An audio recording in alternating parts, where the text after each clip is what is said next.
Hello. Welcome to Act-Inspired Behavior, the show about real people and their real stories of transformation and change, told through the lens of acceptance and commitment therapy. I'm Gabby Lanier. So today we're going to talk about hope.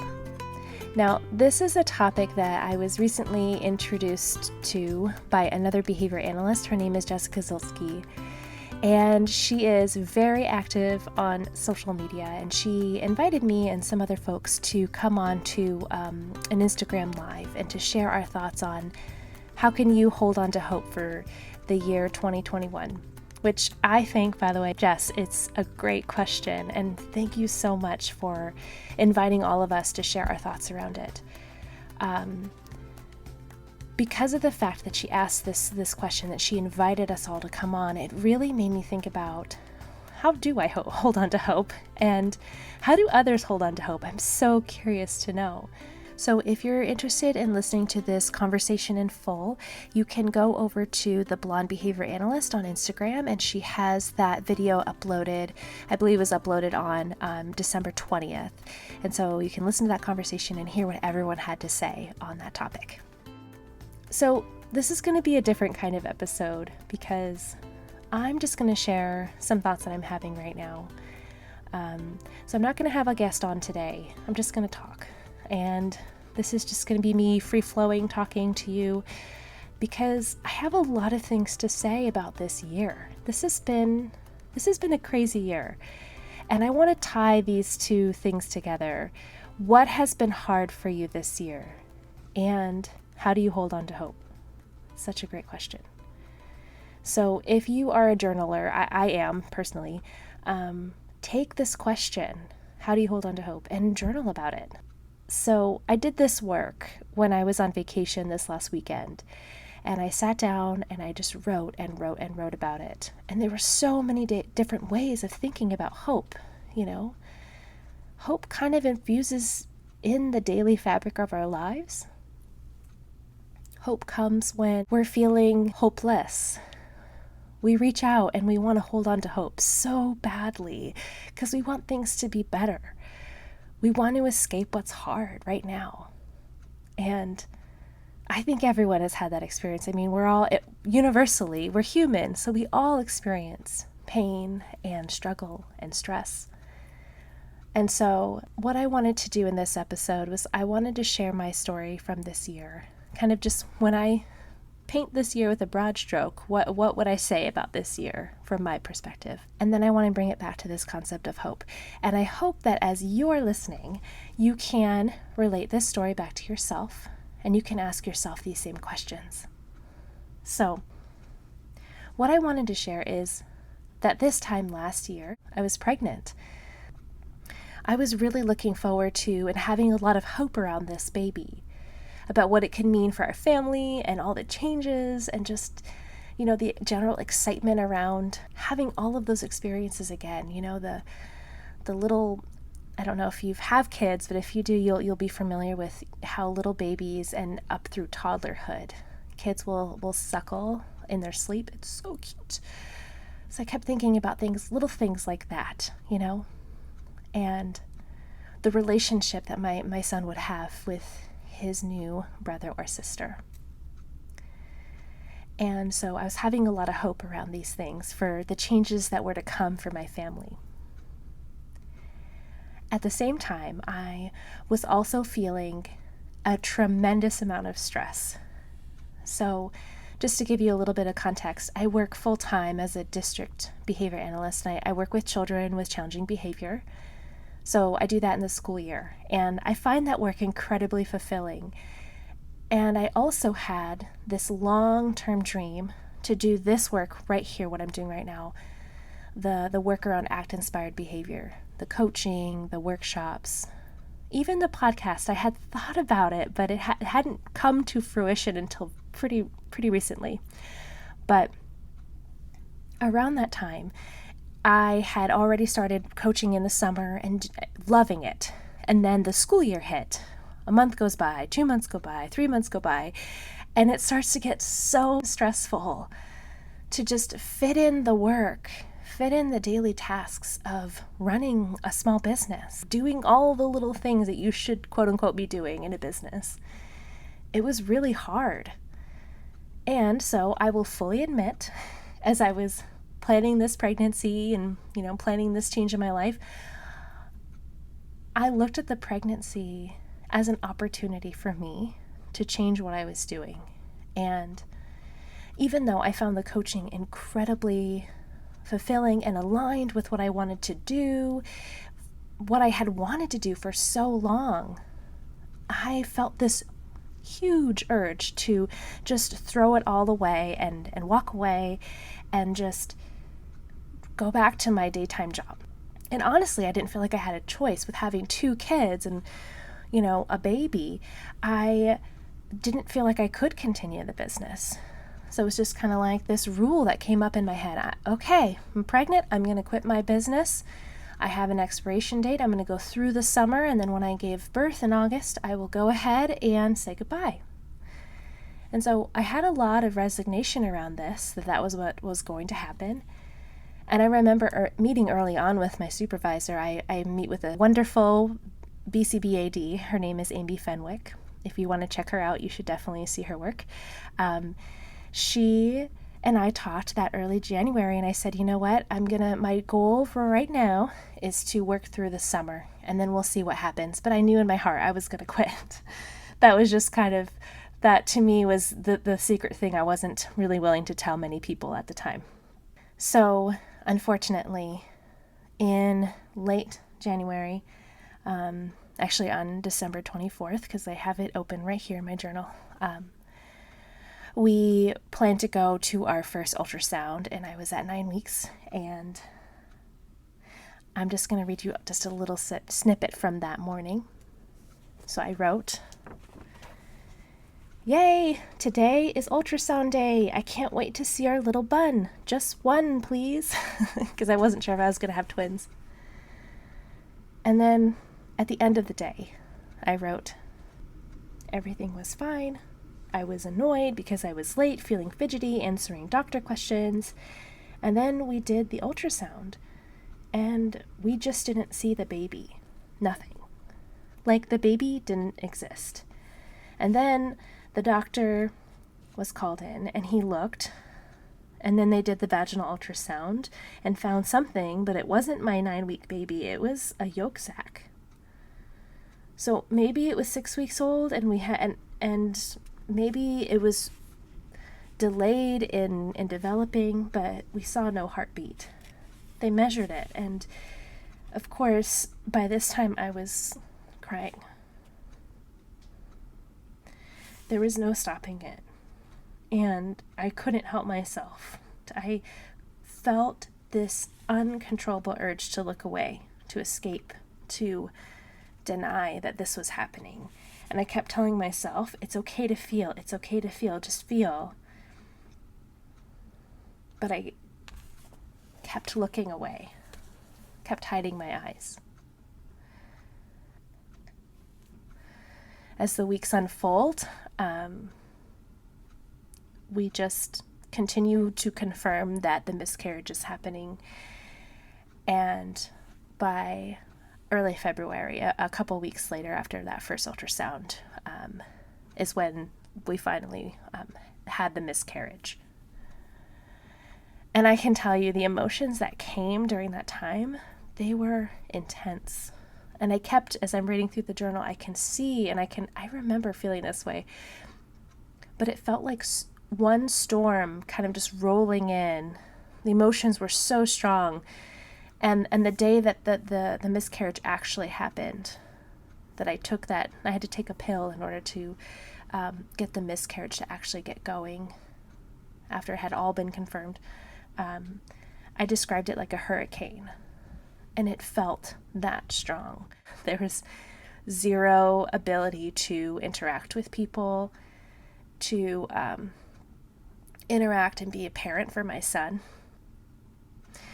What I wanted to say earlier about hope during this time was that before this all happened with the miscarriage, I had what I called, and when I was talking to Jess about this, during our talk together. I call it a blind hope. So this hope in which we hope that things will be good because we know that a change is coming, and we don't hope in service of values. We hope in service of escaping something. And so we walk forward with this kind of blind hope with not a super, super, super clear path ahead of us, but this knowledge that we'll be hopefully leaving behind something that we don't want anymore, something that doesn't feel good. And so that's very much how I felt prior to the miscarriage, this blind hope of like, things will be better. I'll have a baby, things will be great. Life will change and it'll be fabulous. And then the miscarriage happened, and it rocked my world, and if you've experienced it, or if you know someone who has, they are going to have their own experience with it. But it truly was one of those moments where I was like, wow, like, I feel hopeless now. Like, I feel like I have no direction. It feels like in the moment, there's no moving forward past this pain. I'm just living in it constantly. And at the same time, I was able to find small ways of practicing this incredible sense of acceptance around how I was feeling. Not during my every single day, but during the moments when I could really just do that work on the inside, really cry, sit in my car for like half an hour before going into work. And goodness, going back to work was so hard. That was around the time just before COVID hit. And so this kind of like hurricane, this like constantly changing, extremely capricious weather, that these emotions just kind of coming at me continued through COVID, and I was feeling like as time went on, and we were all kind of experiencing this universal stress and fear, and then later on a sense of isolation. In a way, it felt validating that everyone was experiencing the same thing. But as I was looking at the situation with COVID and feeling still really down about where we were at and our direction and our future, and I'm sure you can relate, because I think everyone was really doubting the future of where their life was going to go. How was this pandemic going to affect them and their lives? And this became even more apparent as the spring went on. But I had this sense of, okay, I'm sitting here and I'm really sad and I'm really scared. But what can I do with this emotion? What can I do in response to these things? And one thing that really came out of this question was, how can I help others? How can I serve others? And I realized that that was a huge value that had kind of come up bubbling to the surface. How can I help other people? And it gave me this sense of direction and that sense of hope that I still hold very much now, right now, as I'm talking to you. It led this path, this idea of values-based hope, where I'm like, okay, this is what I care about. How do I bring that into my daily actions, and how do I make even bigger moves toward this value that I'm stating right now? And so that late spring, I kept asking myself, okay, like, I can't sew masks, like, I can't go volunteer and help people in hospitals. Like, there's not like a lot I can do in my home, except for the fact that I know a lot about this work. I know about ACT. Maybe I can help someone out there by teaching them some of the skills and strategies I've learned through acceptance and commitment therapy. And so I led a journaling workshop. And after that, I was amazed. I was so motivated after that to see my own ability to have an idea, have a plan, and go for it, with this deep, deep sense of valuing something really specific. and not just doing it out of this obligation or this fear or running away from something, like doing it for a real purpose.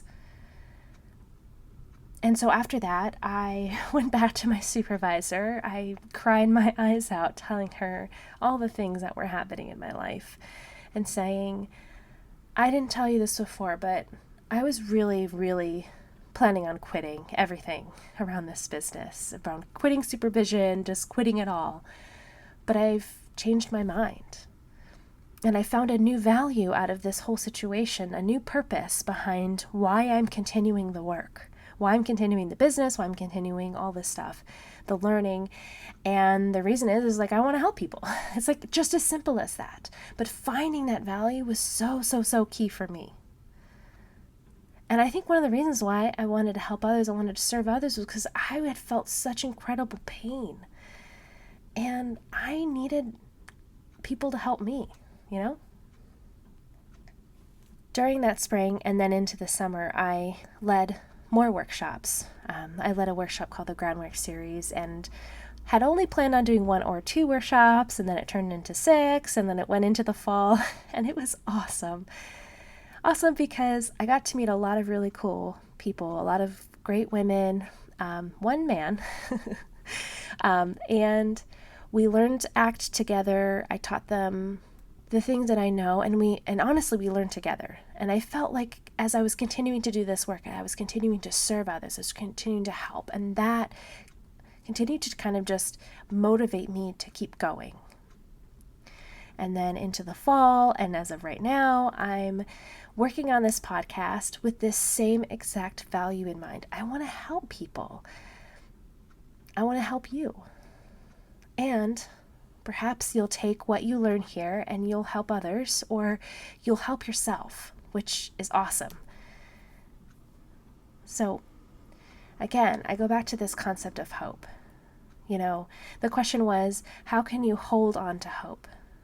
And for me, I think the way that we do that is that we look to the future. We look to now, even like this exact moment in time, and we say to ourselves, what do we care about? What do we hope will occur in our lives that will be meaningful, purposeful, and really go toward that direction in our actions and in our way of thinking and in our way of interacting with others in the world, rather than having this blind hope where we just go into the world hoping to constantly escape the things that are difficult.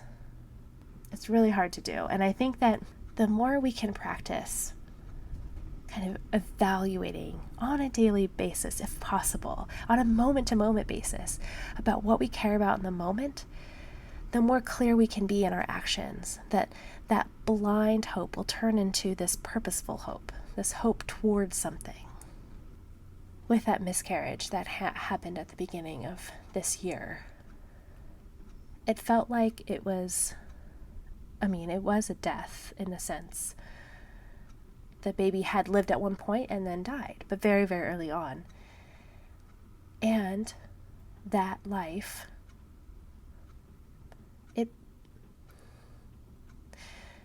it may have been lost in the sense of my hope or my dream for that baby, but it breathed life into everything else. And I want to share that I'm pregnant again, and I plan on we're having the baby in April of this next year. And my sense of hope for this baby is similar and different. But the hope that I have for this future, that for myself and my family, it is very, very much aligned, hopefully, not all the time, but aligned with what we want, which is more time together, more quality time, fun, loving, exuberant, present, balanced, energy-giving interactions. Where we support one another, we love one another, we connect and bond with one another. And I also look to my professional life and I say to myself, yes, I want to continue serving people. I want to support other people, women, people of color. I want to disseminate ACT to people who need it. I want to help people like me who struggle with anxiety, who may label themselves as introverts, who have amazing, wonderful ideas and hopes and dreams for themselves. And I want to empower those people. So I just want to tell you that I am standing here 1 year later, and I'm holding on to hope. I'm not holding on to it in terms of like pulling it toward me. I'm just holding it very lightly in my hand. And I'm leading into a lot of the fear that I'm having around the future still. And I'm walking toward a life defined by what I want rather than defined by what I'm trying to escape. So, what about you? What do you want this year? What do you want right now? Because you know what? You can have it. It just takes a simple pivot. And it's really just that. Pivoting, maybe physically or metaphorically, your direction, just slightly, maybe by a couple degrees. And by doing that, you can lean into those things that you find challenging and move toward the hope that you have for this year. I want to thank some people before I say goodbye for this year, and I will see you again in the new year with some more episodes, wonderful, amazing people sharing their stories of transformation and change. And the people that I want to thank are my husband and my son for having some incredible patience for me and supporting me on this journey. And I want to thank Amy Fenwick, who is my supervisor, who has continued to meet with me and has witnessed some of the changes and the difficulties I've experienced this year. So thank you for being that witness for me. And I want to thank my clients for showing up, doing the work, and for teaching me many, many things through your own experiences and transformations. And I want to thank all the folks who have attended the Groundwork series. Thank you for showing up and connecting and networking with one another. It's been so awesome to start this small but vibrant community. And I want to thank you for listening and taking the time out of your day to learn a little bit, hopefully laugh. I don't know if I said anything funny this time around, and feel the things, feel the feelings, and see how you can learn and relate by just listening in. So thank you. And I wish you all a wonderful holiday and Happy New Year. Who knows what this year is going to bring us, right? In the new year, we have some amazing guests that are going to be sharing their stories. One of them is Danielle Beal. She is a board-certified behavior analyst in the California area, and she has a story to share about being a Black woman in the field of behavior analysis and how she has grown and changed and used the struggles that she's experienced to become a leader and a mentor. And we're also going to hear from Joanna Burberry, who is a clinical psychologist in London. And she has some stories to share about her experiences with social anxiety through her young childhood and young adulthood. And we also have a story from Mari Seda, who is a behavior analyst and specializes in autism spectrum disorder and special education. She has a very powerful story to share about her spouse that she lost early on in her marriage and her story of going through that struggle and what she learned in the process. So we have a lot of really powerful stories to share in the new year. So if you are interested in reaching out and telling your story or would like to learn more through my blog, workshops, or coaching, find me on Instagram at actinspiredbehavior, email me at gabby@actinspiredbehaviorcoaching.com, or use the link from my website listed in the show notes. I'd love to hear from you. If this episode resonated with you, subscribe to this podcast and stay tuned for future episodes. And I also want to say, if you are at all interested in rating the show and leaving a review, that'd be so helpful so that other people can find this show. Hello again. I want to take a moment and say that this podcast is for educational purposes only. Content and conversation provided in this podcast should not be taken as or replace professional or therapeutic recommendations. As a board-certified behavior analyst, my goal is to disseminate ACT and behavior analysis to the wider public and have meaningful conversations to further explore our understanding. If you are concerned about your own personal well-being, I encourage you to seek out the help of a licensed professional who can provide individual support to you. Thank you so much.